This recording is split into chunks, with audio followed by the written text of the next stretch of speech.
Oh, that's perfect. There we go. Okay. Thank you for joining us. So, what's your name? Jovenica. Hey, thanks for joining us, Cole. Hey. All right. So, what's your name? Cole Suckley. All right. What's your name? Alex. I'm Invika. All right. First question. What's your name? You just said it. What's your name? Vedek. It's up here too. What? Yeah, literally just say your name. Vedek. All right. Thank you, Vedek. Second question. What race do you identify as? I'm Indian. All right. Very good. White. All right. Here we go. What race do you identify as? Black. All right. Yeah. What race do you identify as? Black. African American. So I guess I could say I'm Indian because my parents were born in India. So South Asian descent. Oh, good for you. All right. So here we go. Hard questions. Mhm. What are some stereotypes that are frequently associated with your race? Good Okay. and bad. Good and bad. So everyone expects me to be the super responsible and mature student just because of the fact that I'm brown. The whole like nerd stereotypes. I don't actually like math. It's my least favorite subject. I say there's definitely a stereotype that I guess a good one is that we're all like smart, and I don't know, you can count on like an Indian person to give you homework answers or something like that. And I say something bad is that we're rich, ignorant of like other races. We play golf. I feel like a lot of people think black people are very aggressive and like an angry people. We're often seen as like violent, especially if you look at like the news. You always see like the black criminal and stuff. We like watermelon. We can dance. We like fried chicken. We can't swim. We're loud. Yeah. According to the Oxford Dictionary, the word stereotype is defined as a widely held but fixed and oversimplified image or idea of a particular type of person or thing. Stereotypes are primarily created by an oppressor to strip away agency from the oppressed by dehumanizing them and portraying them as inferior. The stereotypes have slowly evolved over time from being enforced by the oppressors to being embraced and inadvertently reinforced by members of the oppressed race. Most stereotypes are made from overgeneralizations about a group of people, which are then hyperbolized and exaggerated to have the perception of superiority over the stereotyped group, according to the newsletter Pacific Standard. In The Blue Sky, Maureen is a mixed black girl with light skin and green eyes. In the scene on page 73, Maureen makes fun of already insecure Pecola for her dark skin and brown eyes. She yells that Pecola is ugly and heavily implies that it's because she's black. The boys that were making fun of Pecola believed that she was lesser than them because of how much darker she was, hence the term black emo. By saying Pecola is ugly because she is black, the other kids are reinforcing the stereotypes that all dark people are ugly.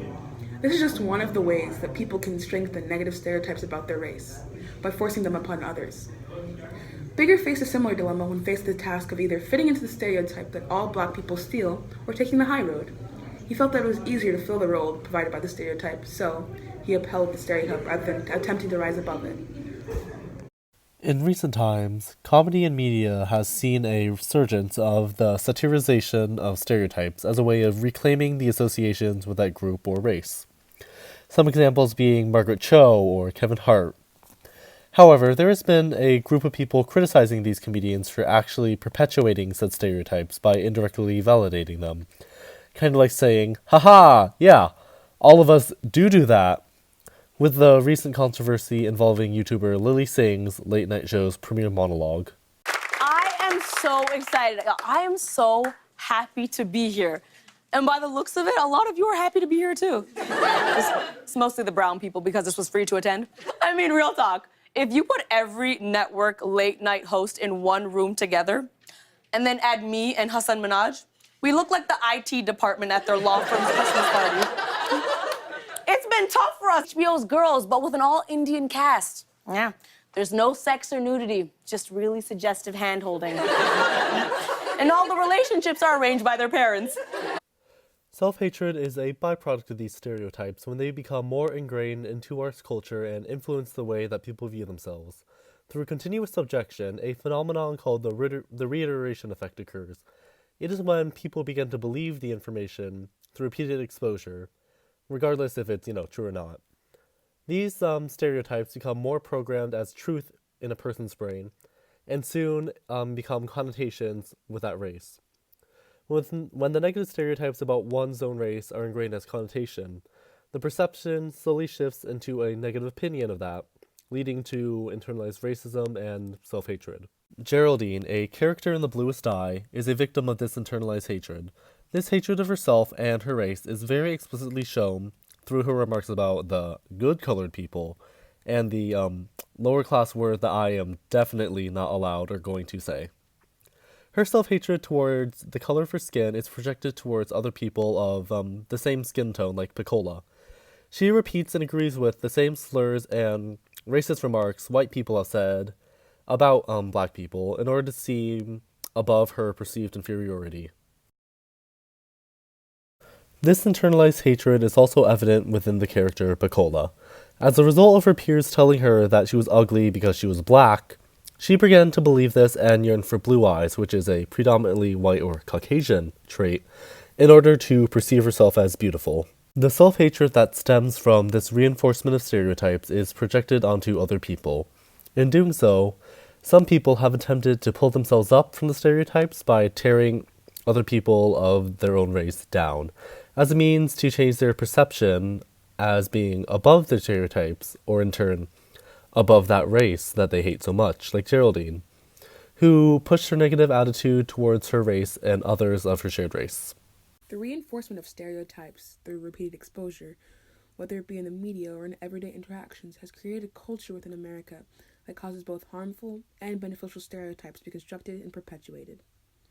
Stereotypes have become an integral part of American comedy and way of life by both reclaiming stereotypes to satirize them and by perpetuating them by indirectly validating them. Through several different phenomena, they have become etched into people's subconscious thoughts, where it changes how races, including their own, are viewed. This creates an endless cycle of hate and trying to be above your own race by agreeing with some of the stereotypes to be perceived as one of the good ones, or by constantly tearing other people of your race down in order to make yourself seem superior to people within your own community. Thanks for joining us, Cole. Hey. All right, so what's your name? Cole Supley. All right, nice to meet you. And here we go, hard questions.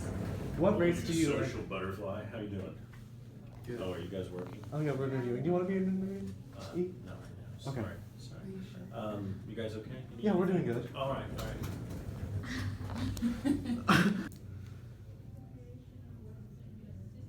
Please let me pass your class. Shamed when I'm within my own sphere. Sphere. Sphere. Sphere. We spherein. We spearing. All right.